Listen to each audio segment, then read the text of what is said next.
Hello, welcome everyone.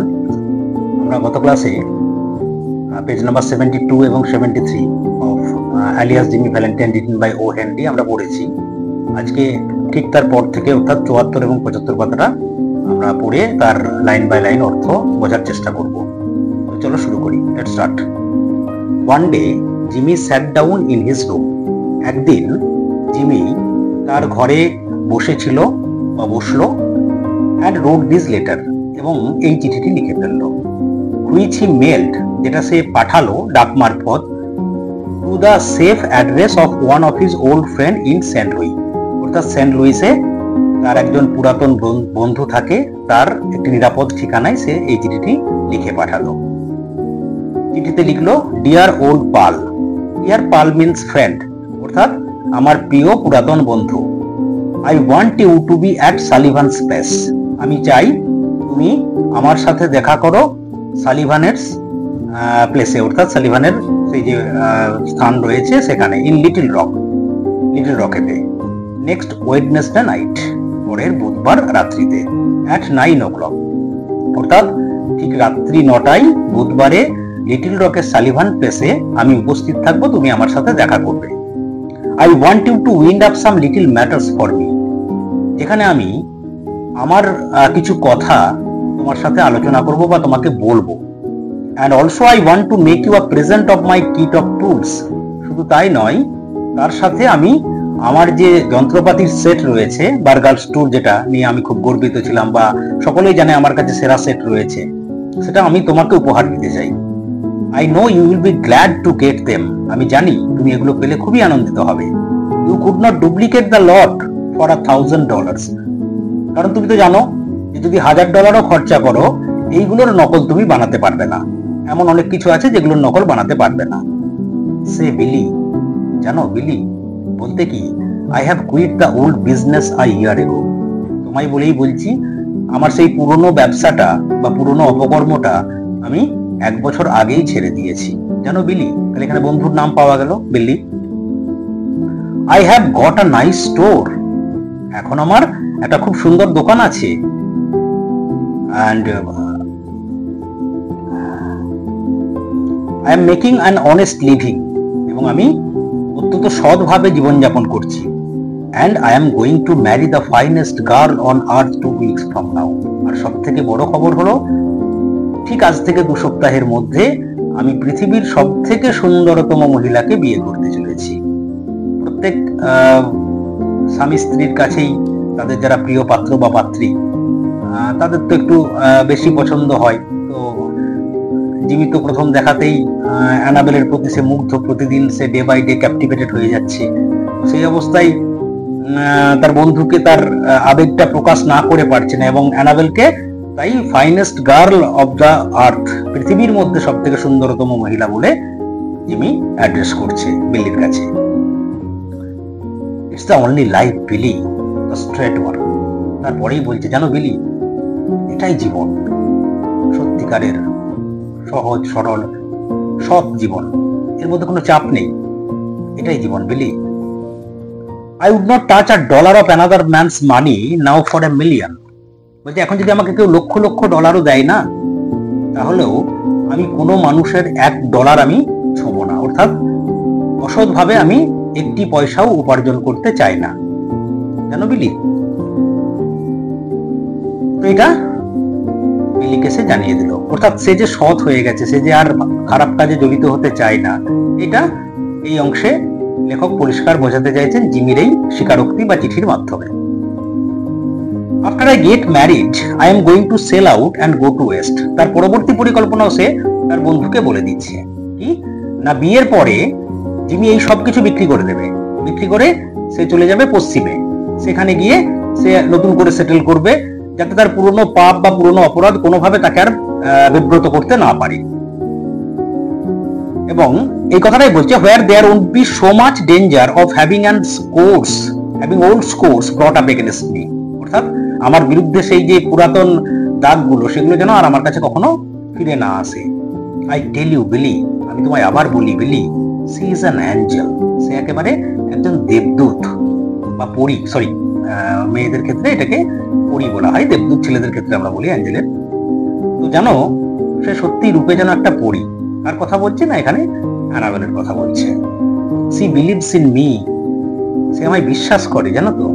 And I would not do another crude thing for the whole world, তাই শুধুমাত্র তার জন্য, তার সম্মানে আমি সারা জীবন আর কখনো কোনো খারাপ কাজে লিপ্ত হতে পারবো না, জানো Billy. Be sure to be at Sully's, তুমি কিন্তু নিশ্চিত করে ওই সালিভানস প্লেসে এসো। For I must see you, কারণ আমাকে অবশ্যই তোমার সাথে দেখা করতে হবে। I will bring along the tools with me, আর আমার যন্ত্রপাতির সেটটাও আমি অবশ্যই আমার সাথে করে নিয়ে যাব। এই বলে চিঠিটি শেষ করছে ইউর ওল্ড ফ্রেন্ড জিমি, তোমার পুরাতন বন্ধু Jimmy. On the Monday night after Jimmy wrote this letter, আর এই চিঠিটা লেখা হলো কবে না, সোমবার রাত্রিবেলা। বুধবারে সে যাবে, বুধবারে দেখা করার কথা বলছে, ঠিক তার দুদিন আগে সোমবারে সে রাত্রে বসে বসে এই চিঠিটা লিখে ফেললো। কিন্তু কাকতালীয় ভাবে হলেও ঠিক ওই সোমবারে যখন সে পুরোপুরি ভাবে পাকাপাকি ভাবে তার সেই পুরাতন খারাপ কাজগুলো থেকে বেরিয়ে আসার সে কথা ভাবছে, ঠিক সেই সময় Ben price jogged unobtrusively into Elmore in a livery buggy, একটি ঘোড়ায় গাড়ি চড়ে সকলের অলক্ষ্যে unobtrusively চুপি সারে, ঠিক গোয়েন্দাদের মতোই সে কিন্তু ওখানে প্রবেশ করলো এলমোরেতে। তাহলে সেই 1 বছর আগে সে সমস্ত কাজ ছেড়ে দিয়েছে, কিন্তু পুলিশের লোক তো তারা ঠিক খুঁজতে খুঁজতে খুঁজতে খুঁজতে 1 বছর পরে এখানে এলমোরে পৌঁছে গেছে। He lounged about town in his quiet way until he found out what he wanted to know, আর ততক্ষণ সে কিন্তু সবার অলক্ষ্যেই ঘুরে বেরিয়েছে গোটা শহরটাতে, যতক্ষণ না সে যেটা জানতে এসেছে তা সে জানতে পারে। বেন প্রাইস কি জানতে এসেছিলেন?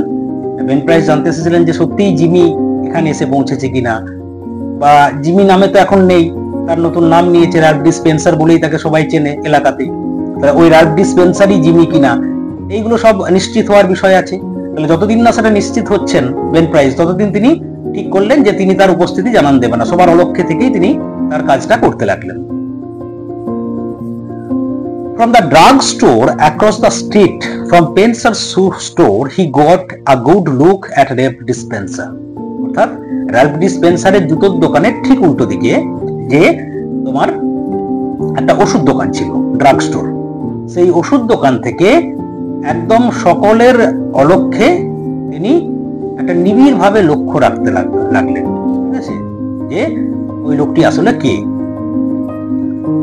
Going to marry the banker's daughter, are you Jimmy. তারপর যখন তিনি নিশ্চিত হলেন যে এই জিমি, রাল্ফ সে নাম হারিয়ে হয়েছে, তখন আর সব কথা এখানে এসে জানতে পেরেছে যে ব্যাংকের মালিকের মেয়েকে বিয়ে করতে চলেছে 2 সপ্তাহের মধ্যে। তখন তার মনে মনে হচ্ছে, আচ্ছা ব্যাংকের মালিকের কন্যাকে বিয়ে করতে চলেছো জিমি, আচ্ছা ঠিক আছে, জানি না তোমার কি হতে চলেছে। Said Ben himself, well I don't know, আমি জানি না তোমার কি হবে। এই পর্যন্ত বেন প্রাইসের পার্টটা গেল। এবার পরের দিন, the next morning Jimmy took breakfast at the Adamses, Jimmy তার প্রাতরাশ সেরে নিল অ্যাডামসদের বাড়িতেই। He was going to Little Rock that day, আর ওই দিনেই সে লিটল রকে যাবে। To order his wedding suit and buy something nice for Annabel, বিয়ে হবে, কিছু ভালো জামা কাপড় কিনতে হবে, তার বিবাহের যে স্যুট সেটা কিনবে, তার সাথে অ্যানাবেলকে একটা ভালো গিফট দিতে হবে, এইসবের কারণে সে লিটল রকে যাচ্ছে। That would be the first time he had left town since he came to Elmore, আর এলমোরে আসার পরে এইটাই প্রথমবার যখন জিমি বাইরে কোথাও যাচ্ছে 1 বছরে। এতদিন সে এলমোর থেকে কোথাও বেরোয়নি। It had been more than a year now since the last professional job, আর সেই আগের যে অপকর্মগুলো করা প্রায় 1 বছর হয়ে গেল। তাহলে ভেবে নিল যে বোধহয় আর সেই অপরাধের চাপটা তাকে সামলাতে হবে না, যেহেতু সে স্থান পরিবর্তন করেছে, ওইখানে যেখানে ছিল সেখানে তো সে এখন ফেরার আসামি। স্বাভাবিকভাবেই 1 বছরে যখন তাকে বিব্রত করতে কেউ আসে না, ও ধরেই নিয়েছে এরপরে আর হয়তো কেউ আসবে না। And he thought he could safely venture out, এবং সে মানে বুঝতে পারলো যে, বা সে মনে মনে ধরেই নিল যে সহজেই সে বাইরে যেতে পারে, খুব একটা অসুবিধা তার হবে না। আসছি পরের পেজে, পেজ নাম্বার 75। আফটার ব্রেকফাস্টের পরে quite a family party went downtown together, একটা ছোটখাটো পারিবারিক দল, মানে সবাই মিলে তারা সব নিচে চলে গেল একসাথে। মিস্টার অ্যাডামস রয়েছে সেই দলে, অ্যানাবেল নিজে রয়েছে, জিম্মি রয়েছে, অ্যান্ড অ্যানাবেলস ম্যারিড সিস্টার, অ্যানাবেলের সেই বিবাহিতা দিদি যার কথা বলেছি তিনি রয়েছেন, উইথ হার 2 লিটল গার্লস, তার 2টি ছোট্ট মেয়ে রয়েছে, একজনের এজেড 5 অ্যান্ড এজেড 9, অর্থাৎ একজনের বয়স 5 বছর, একজনের বয়স 9 বছর, 2টি বাচ্চা রয়েছে তার। They came by the hotel where Jimmy still boarded, ওখান থেকে বেরিয়ে অর্থাৎ অ্যাডামসদের বাড়ি থেকে বেরিয়ে তারা প্রথমেই এলো সেই হোটেলে যেখানে জিমি এখনো অবস্থান করছে, সেই প্ল্যান্টার্স হোটেলে। And he ran up to his room, সে দৌড়ে এলো তার রুমে, and brought along his suitcase, শুধু তার সুটকেসটা তার সাথে নিল, কারণ ও যেখানে যায় তার সুটকেস যাই। Then they went on to the bank, তারপরে তারা ব্যাংকে চলে গেল। There stood Jimmy's horse and buggy, সেইখানেতে জিমির ঘোড়া এবং ঘোড়ার গাড়ির যে গাড়োয়ান, ঠিক আছে, ঘোড়ার গাড়ি প্লাস যে গাড়ি চালিয়ে নিয়ে যাবে তার নাম হচ্ছে ডলফ গিবসন, সেই ডলফ গিবসন সবাই ওয়েট করছিল। ওয়াজ going to drive him over to the railroad station, যে কিনা তাকে রেলরোড স্টেশন অব্দি পৌঁছে দেবে এলমোর থেকে। Next para, all went inside the high curved oak railing into the banking room, সকলেই চলে গেল সেই ব্যাংকিং রুমে, যেটা উঁচু একটা ওক কাঠের রেলিং দেওয়া দেওয়াল পেরিয়ে যেতে হয় আর কি। জিমি ইনক্লুডেড, জিমিও সেখানে গেল। জিমি এদের পরিবারের সদস্য এখনো আনুষ্ঠানিকভাবে না হলেও সকলেই তো ওকে ওয়েলকাম করে নিয়েছে, তাই সব জায়গাতেই তার যাওয়ার ব্যবস্থা আছে, সকলেই তাকে স্বাগত জানায়। For Mr Adams future son in law was welcome anywhere, এটাই বলা হচ্ছে যে মিস্টার অ্যাডামসের যে জামাই হতে চলেছে তাকে সব জায়গাতেই স্বাগত, সবাই তাকে স্বাগত জানায়। The clerks were pleased to be greeted by the good looking agreeable young man who was going to marry Miss Annabel, বিশেষ করে ওই ব্যাংকের যারা করণিকরা রয়েছে, ব্যাংকের যারা কর্মীরা রয়েছে, তারাও খুব আনন্দ পায় যখন মিস্টার অ্যাডামস মানে তাদের মালিকের যিনি হবু জামাই অ্যানাবেলসকে যে বিয়ে করতে চলেছে, এরকম একটা সুন্দর যুবক, অ্যাপিয়েবল এগ্রিয়েবল ইউথ, তো সেরকম একটি মানুষের কাছে সম্ভাষণ পেতে, তার থেকে একটু হ্যালো হাই পেতে তাদেরও খুব ভালো লাগে, তারাও আনন্দিত হয় আর কি। Jimmy set his suitcase down, Jimmy সেখানে গিয়ে তার সুটকেসটা নামিয়ে রাখলো। Annabel whose heart was bubbling with happiness, আর অ্যানাবেল যার হৃদয় যেন একেবারে সুখে পরিপূর্ণ ছিল, তার যেন একবারে বুদবুদ ফুটছে, বাবেল উঠছে তার মনের মধ্যে। কিসের জন্য? না, এই যে বিয়ে হতে চলেছে, হ্যাঁ, আর এরকম একটা লিভলি ইয়াং ম্যান তার হাজব্যান্ড হতে চলেছে, বিয়ের কোণে স্বাভাবিকভাবে একটু উচ্ছ্বসিত, উদ্বেলিত। তো whose heart was bubbling with happiness and lively youth put on Jimmy's hat, সে তখন কি করলো না, মনের আনন্দে জিমির টুপিটাকে একবার পরে নিল। And picked up the suitcase, এবং সুটকেসটাকে তুলে নিল। Not I make a nice drummer, আমাকে একজন ভালো ড্রাম বাদকের মতো মানাচ্ছে না, সেটা অ্যানাবেল বলল। তার মনে হয়েছে সুটকেসটা তো বেশ ভারী। My Ralph, how heavy it is, oh my Ralph, কি ভারী গো এটা। Feels like it was full of gold bricks, মনে হচ্ছে যেন ভেতরে সোনার ইটে পরিপূর্ণ রয়েছে। এবার জিমি তখন কি বলবে? জিমি তো জানে ওখানে কি রয়েছে, আমরাও জানি কি রয়েছে। Lot of nickel plated shoe horns in their, সেটা তার বলা যায় না। জিমি কি বলছে না, ওখানে প্রচুর ওই নিকেল প্লেট দেওয়া জুতোর সোল টোল ইত্যাদি রয়েছে আর কি। সেট জিমি কুললি, জিমি ঠান্ডা মাথায় বলল, that I am going to return, এটা আমি ফেরত দিতে চলেছি। Thought I would save express charges by taking them up, মনে ভাবলাম এগুলো ফিরিয়ে দিয়ে যে টাকাটা পাবো সেটা দিয়ে যদি আমাদের পরিবহন খরচাটা একটু বেঁচে যায়। আই এম গেটিং অফুলি ইকোনমিক্যাল, আমি তো আজকাল খুব হিসেবি হয়ে পড়েছি না, বিয়ে করতে হবে, সংসার করতে হবে, তাহলে পয়সা পাতি জমানোর কথা ভাবতে হবে আর কি, এরকম। এবার একটা অন্য পার্টে আমরা চলে আসছি। The Elmore bank had just put in a new safe and vault, এই এলমোর ব্যাংকে একটা নতুন সিন্দুক এবং ভল্ট এসেছে। Adams was very proud of it, আর মিস্টার অ্যাডামস তো ব্যাংকের মালিক, একটা নতুন কিছু জিনিস আমাদের বাড়িতে এলেও যেমন আমরা গর্বিত হই, তেমনি ব্যাংকে একটা নতুন উন্নত মানের সিন্দুক এসেছে, ভল্ট এসেছে, সেটা নিয়ে তিনি খুব গর্বিত। And insisted on an inspection by everyone, প্রত্যেককে ডেকে ডেকে দেখাচ্ছেন, দেখো এই সেটটা কেমন হয়েছে, ভল্টটা কেমন হয়েছে, এবং তাদের মধ্যে তো জিমিও রয়েছে। The vault was a small one, যদিও ভল্টটা খুব ছোট, but it had a new patented door, কিন্তু এর মধ্যে একটা বেশ উন্নত মানের দরজা রয়েছে। দ্য ভল্ট ওয়াজ স্মল, কিন্তু ভল্টটা ছোট ছিল। ওই যে দরজাটা, it fashioned with 3 solid steel bolt thrown simultaneously with a single handle. আবার এই যে দরজাটা, সেটা 3টে ছিটকিনি দ্বারা আটকানোর ব্যবস্থা আছে, কিন্তু সেই 3টে ছিটকিনি একটা হাতলের দ্বারাই কাজ করবে। ঠিক আছে, অর্থাৎ সাইমালটেনিয়াসলি এটাকে সেট করা হয়েছে। And had a time lock, এবং তার একটা টাইম লকও রয়েছে।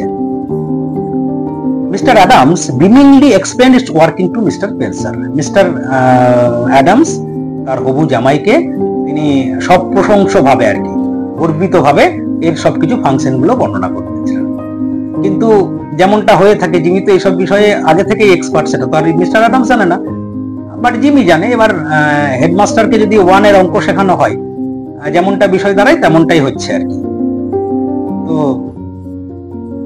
এখন বলছে শ্বশুরমশাই, হবু শ্বশুরমশাই বলছেন যখন, তাকে তো পড়া কাটসি, তাকে হ্যাঁ হুঁ এগুলো দিতে হবে।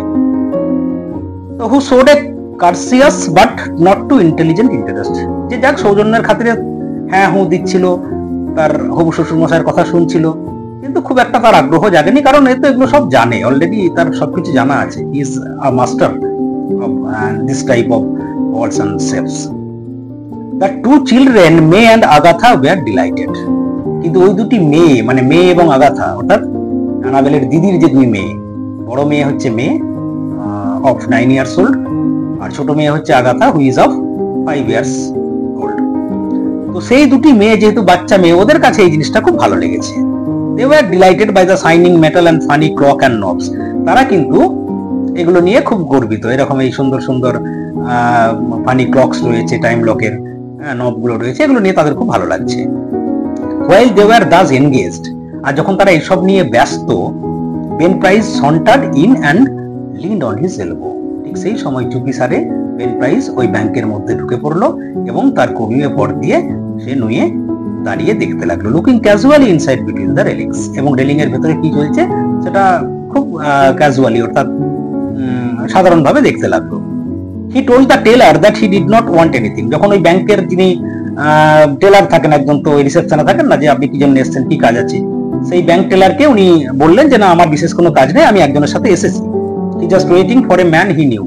আর তিনি এখানে অপেক্ষা করছেন কারণ একজন তার পরিচিত ব্যক্তি ভেতরে আছে, জাস্ট এইটুকুই জানালেন। Suddenly there was a scream. হঠাৎ করে একটা চিৎকারের শব্দ শোনা গেল। Or two from the women, a scream or two, অর্থাৎ এক দুটো মহিলার কণ্ঠস্বর তেরে এলো। ঠিক আছে, ওটা কিছুটা ঘটেছে আর কি, ওরে বাবা গো, মা গো, এরকম করে একটা টেরিবলি লুকিং সাউন্ড, এরকম একটা এন্ড এ কমোশন, এবং প্রচুর গোলমাল হয়ে হট্টগোল হতে লাগলো। কি হয়েছে, কিছু নিশ্চয় ঘটনা ঘটেছে, সেটা দেখা যাক। Unperceived by the elders, May the 9-year-old girl in a spirit of play had shut Agatha in the vault। রয়েছে কি না, মেয়ে বলে ওই যে 9 বছর বয়সী মেয়েটি, অর্থাৎ বড় মেয়েটি, in the spirit of play, খেলার ছলে, had shut Agatha in the vault, আগাথাকে ভল্টে বন্ধ করে দিয়েছে। she had then shot the bolts, আর তারপরে সে বোল্টটাকেও টেনে দিয়েছে। and turned the knob, নবটাকে ঘুরিয়ে দিয়েছে, of the combination as she had seen Mr. Adams do। এই খানিকক্ষণ আগে তার দাদু অর্থাৎ মিস্টার অ্যাডামসকে যেমনটা সে দেখছিল করতে, ঠিক সেটাই খেলার চলে করে দিয়েছে। কিন্তু এখনো পর্যন্ত টাইম লক সেট হয়নি, যার ফলে এটাকে খোলা যাবে না। এবার সমস্যা এখান থেকে একটা শুরু হয়েছে। তো এখানে একটা নতুন আমরা এপিসোড দেখব। আপাতত আজকের ক্লাসে আর নয়, এটা আমরা পরবর্তী ক্লাসে এবং আমাদের শেষ ক্লাস যেটা এই লাইন বাই লাইন মিনিংস, তাতে আমরা দেখে নেব। আজকের ভিডিও এখানেই শেষ করছি। সকলে ভালো থেকো, আবার দেখা হওয়া পর্যন্ত সকলের জন্য শুভেচ্ছা রইল। Thank you.